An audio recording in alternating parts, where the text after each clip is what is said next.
Վարչապետ Նիկոլ Փաշինյանը Հանրապետության նախագահ Վահագն Խաչատուրյանի, ազգային ժողովի նախագահ Ալեն Սիմոնյանի եւ Հայաստանի բարձրագույն ղեկավարության այլ ներկայացուցիչների հետ 1988 թվականի դեկտեմբերի 7-ի երկրաշարժի 37-րդ տարելիցի կապակցությամբ այցելեց Աղետից Տուժած Սպիտակ, Վանաձոր, Գյումրի եւ Ծաղկեպսակներ դրեց երկրաշարժի զոհերի հիշատակը հավերժացնող հուշակոթողներին։ Հաջորդիվ վարչապետը եւ մյուս բարձրաստիճան պաշտոնյաները Գյումրու Սուրբ Յոթվերք եկեղեցում ներկա գտնվեցին երկրաշարժի զոհերի հիշատակին նվիրված Սուրբ եւ անմահ պատարագին։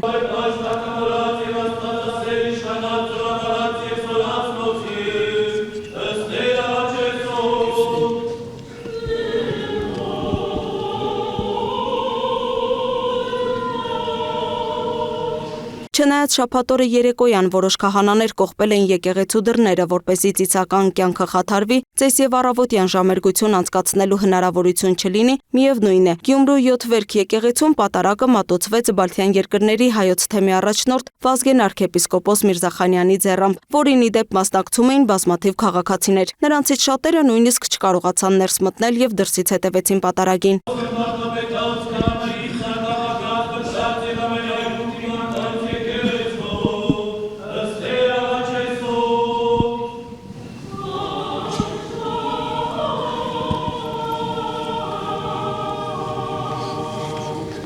Դեկտեմբերի 7-ին միաժամանակ պատարագ է անցկացվել նաև Գյումրիի ամենափրկիչ եկեղեցում, թեմի հոգևորականների եւ այլ քաղաքացիների մասնակցությամբ։ Բոլորի հավատքը ավելի ամրապնդվում է։ Կարծում եմ բոլորս է պիտի ամեն կիրակի,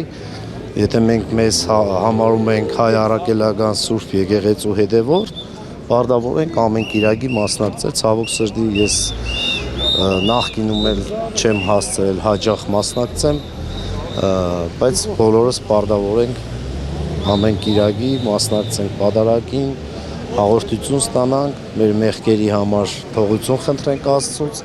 մեր երկրի, մեր ազգի համար խնդրենք խաղաղություն, երկրի համար ազգին համերաշխություն, բարեկեցություն եւ առողջություն։ Յոթվերքում պատարագի ընթացքում որոշ ներկաներ բարձրաձայն կաթողիկոսի անունը հնչեցրին, սակայն մյուսները նրանց սաստեցին ասելով. Կտրիչ Ներսիսյանը կաթողիկոս չէ եւ չի էլ կարող լինել։ Ավելի ուշ ներքին գործերի նախարարության մամուլի քարտուղար Նարեկ Սարգսյանը հայտնեց, որ միջադեպի կանխման եւ անվտանգության ապահովման նկատառմամբ մեկ անց տարածքից հեռացվել է։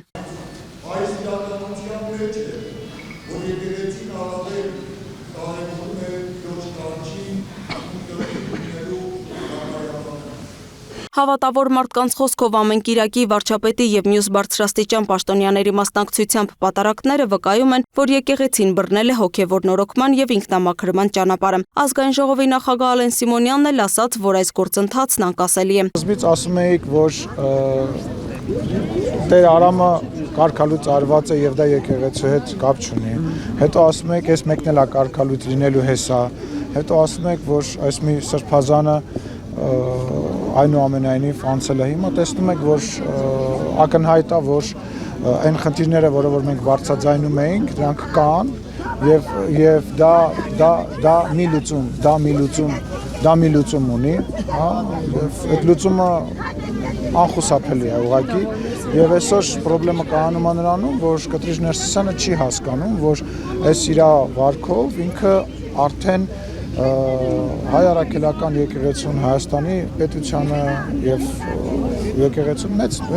վնաս է հասցնում։ Ազգային ժողովի նախագահը նշեց, քաղաքացիներն իրավունք ունեն պատարագի մասնակցել այն եկեղեցում, որում իրենք կցանկանան։ Այնտեղ որտեղ որ ժողովուրդն է, այնտեղ որտեղ որ պատարագ է հնչում, չի կարող բռնազավթում լինել, հա։ Եթե ամեն ինչ քրիստոնեական հայ առաքելական եկեղեցու կանոններով է արվում, ուզում եմ հասկանալ, այդ անձերի վրա կենտրոնանալը, եկեղեցին մի սարքեք, մի անձի, ինքը անձի համար չի, որևիցե մեկի համար չի։ Իդեպ պատարագի վերջում եկեղեցու բակում եւս մի միջադեպ գրանցվեց։ Տերնշանը հայտնվեց Գյումրու Սուրբ Յոթվերք եկեղեցու բակում եւ այնտեղ հավաքված մարդկանց մեղադրեց վարչապետի մասնակցությամբ պատարագին մասնակցելու համար։ Ավելին նա պահանջեց հեռանալ եկեղեցու բակից, այն համարելով իր տունը։ Երբ քաղաքացիներից մեկն ընդդիմացավ եւ սաստեց վերջինիս, ասելով, որ եկեղեցին բոլորի տունն է, քահանայի կողմից արժանացավ նզովքի։ Նզովյալ, գնային կողմ։ Ով է նզովյալ։ Գնաս կտենաս հերթով ոնց է թաղում հարազատներից, գնա։ Մի գոռ ումն են թաղում, իմ հարազատների չէ թաղում։ Գնա նզովյալ։ Լուսինե Գրիգորյան, Free News, Ազատ լուրեր։